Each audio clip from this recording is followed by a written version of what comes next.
বাংলাদেশ সরকারি সংবাদ সংস্থা বাসসকে একটা ইন্টারভিউ দিয়েছেন মির্জা ফখরুল ইসলাম আলমগীর। সেই সাক্ষাৎকারের শিরোনামটা হচ্ছে প্রধানমন্ত্রী পদ নিয়ে বিএনপিতে কোনো দ্বিধাদ্বন্দ্ব নেই। মির্জা ফখরুল ইসলাম আলমগীর খুব ভালো কথা বলেছেন তিনি, কিন্তু তিনি কিন্তু আবার অপশন বলছেন। দ্বিধাদ্বন্দ্ব নেই, কিন্তু কে সেটা কিন্তু বলেননি।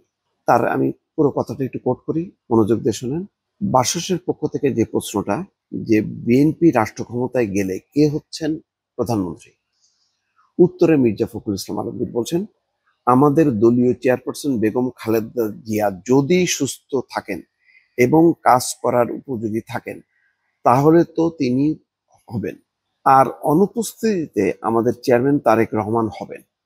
এই ব্যাপারে কোনো দ্বিমত বা দ্বিধাদ্বন্দ্ব নেই। এটা তো আমরা বুঝি যে কোনো দ্বিমত নেই, কিন্তু বেগম খালেদা জিয়ার যে কন্ডিশন, বয়সজনিত তার শারীরিক অবস্থা, এখন যে অবস্থা, এটার থেকে ধরেন আরো 3 মাস বা 4 মাস পর যে নির্বাচনটা হবে কতটা ভালো হবে, সেটা কি প্রধানমন্ত্রী হবার মতন সেই অবস্থানে তিনি থাকবেন কিনা, এটা কিন্তু পরিষ্কার করলেন না। এটা কিন্তু ওনারা ভালো করেই জানেন।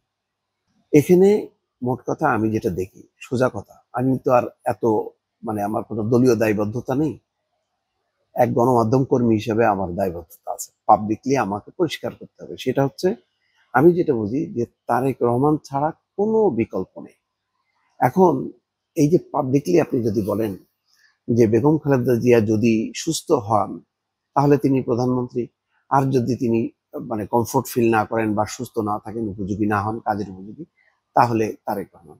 তাহলে মানুষের মধ্যে তারেক রহমান নাকি খালেদা জিয়া, খালেদা জিয়া নাকি তারেক রহমান, এই যে ফাঁক ফোকরটা, এইটা কিন্তু নির্বাচনের মানে একটা দল ক্ষমতায় আসবে, কে হবে প্রধানমন্ত্রী, এইটা নিশ্চিত হওয়াটা অত্যন্ত জরুরি।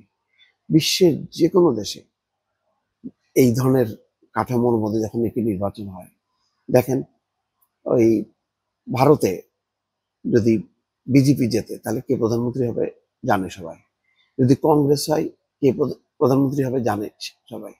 বাংলাদেশে বিএনপির ক্ষেত্রে কেউ জানে না, জানে সবাই, বোঝে, আমিও বুঝি, বিএনপি নিজেরাও বোঝে, কিন্তু এই যে বলে না, না বললে হয় কি সাধারণ মানুষ একটা এর মধ্যে পড়ে যায়। এই কথাটা কিন্তু গত 15 বছরে শেখ হাসিনা বারবার কিন্তু নক করেছে, যে বিরোধী দল নির্বাচনে যদি জয়ী হয় কে হবে প্রধানমন্ত্রী, কে হবে তাদের সরকার প্রধান। এই কথাটা বারবার ছুড়েছে এই কারণে যে ওই যে বিএনপি দ্বিধান্বিত থাকে, বলতে পারে না, বুক ফুলায় যে ইয়েস তারেক রহমানই হবে।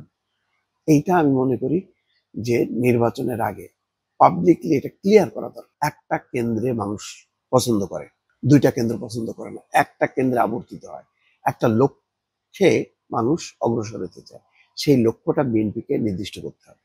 এটা যদি এইভাবে প্রজেক্ট করা হয় তাহলে মানুষ কিন্তু বুঝতে পারবে না। মানুষকে যদি বলা হয়, আচ্ছা খালেদা জিয়া তো শারীরিকভাবে অসুস্থ, তাহলে তিনি প্রধানমন্ত্রী হলে দেশ চালাবেন কিন্তু পারবেন না। আচ্ছা তাহলে শফিকুর রহমান জোস্ত তাকি, মানে শফিকুর রহমান তো দাঁড়ায় গেছে, এটা তো বলার অপেক্ষা রাখে না। জামাতের আমি দেখলাম ওই যে একজন ইনফ্লুয়েন্সার ডাক্তার ফয়জুল হক, তিনি কিন্তু বলেছেন যে জামাত ক্ষমতায় যাবে এবং প্রধানমন্ত্রী হবেন ডাক্তার শফিকুর রহমান। পরিষ্কারভাবে তারা বলতে পারছে, বিএনপি কেন পরিষ্কার করে বলতে পারছে না? বিএনপির পরিষ্কার করা উচিত।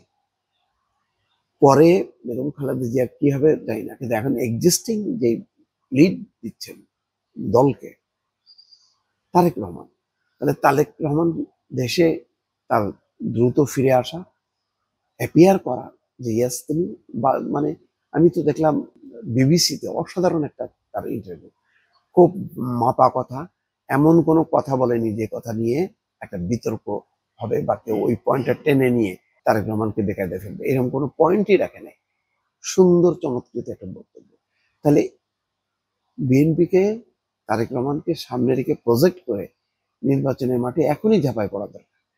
শিডিউল ওই ডিসেম্বরের প্রথমার্ধে দিবে, ওইটার অপেক্ষা না করে বিএনপিকে কে হবে প্রধানমন্ত্রী, কে হবে প্রধান ব্যক্তি সেটা নির্দিষ্ট করা, সেই প্রধান ব্যক্তির বাংলাদেশে আসা এবং নির্বাচনী প্রচারণাটা অত্যন্ত জরুরি।